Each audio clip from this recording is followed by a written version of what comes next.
سبحان اللہ۔ رسول اکرم صلی اللہ علیہ وسلم ارشاد فرماتے ہیں یاتی علی الناس زمان لا یبالی المرء ما اخذ منہ امن الحلال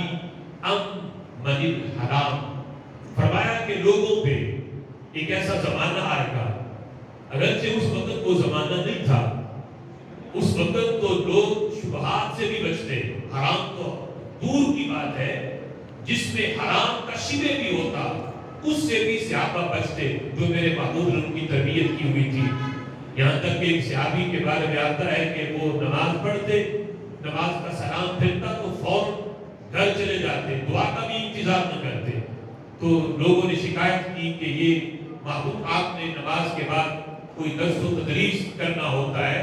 کوئی اگر قرآن کی آیت نازل ہوئی ہے تو وہ بتانی ہوتی ہے، اور یہ صحابی سلام پھرتا ہے تو فوراً گھر چلے جاتے ہیں، آپ کے فرمان کا انتظار بھی نہیں کرتے۔ تو میرے محبوب نے ان سے پوچھا، تمام صحابہ کے سامنے، اگرچہ جانتے سب کچھ تھے لیکن سب صحابہ کے سامنے پوچھا کہ تم گھر جلدی کیوں چلے جاتے ہو؟ تو انہوں نے جو سبب بیان کیا، آج ہم اپنی حالت پہ بھی غور کریں اور اس صحابی کا طرز عمل بھی دیکھیں کہ یہ رسول اللہ کی تعلیمات کا اصل تھا۔ وہ صحابی کہنے لگے محبوب میرے گھر جلدی جانے کا سبب یہ ہے، موسم بہار مدینہ شریف میں آیا ہوا ہے اور وہاں تو ہر وقت ہی موسم بہار رہتا ہے، محبوب یہ پھلوں کے لحاظ سے موسم بہار ہے، میرا جو پڑوسی ہے اس کے درخت کی ایک شاخ میرے گھر کے اندر لٹک رہی ہے، جب صبح سحری کے وقت ٹھنڈی ہوا چلتی ہے تو اس کے درخت کا پھل میرے گھر کے صحن میں گر جاتا ہے،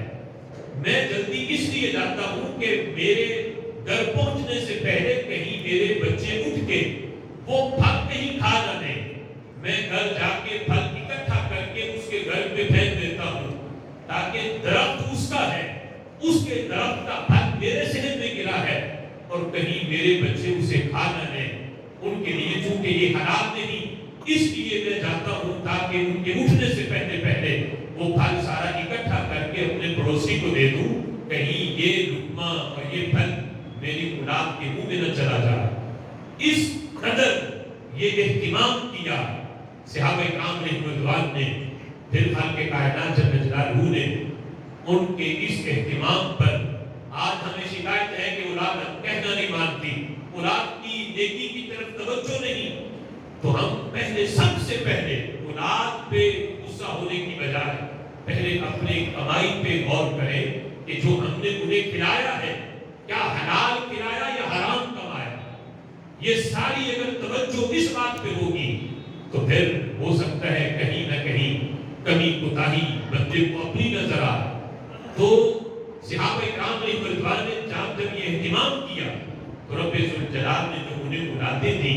کہیں امام مالک پیدا ہوئے تو کہیں امام اعظم ابو حنیفہ رحمۃ اللہ علیہ پیدا ہوئے۔ سبحان اللہ۔ آج اگر اس طرح کی شخصیات ہمارے ماحول میں نہیں ہے تو ہمیں غور کرنا چاہیے سب سے پہلے کمائی پہ کہ ہم نے انہیں جو کمایا کھلایا وہ حلال کھلایا یا حرام کھلایا۔ تو وہ صحابی کہنے لگے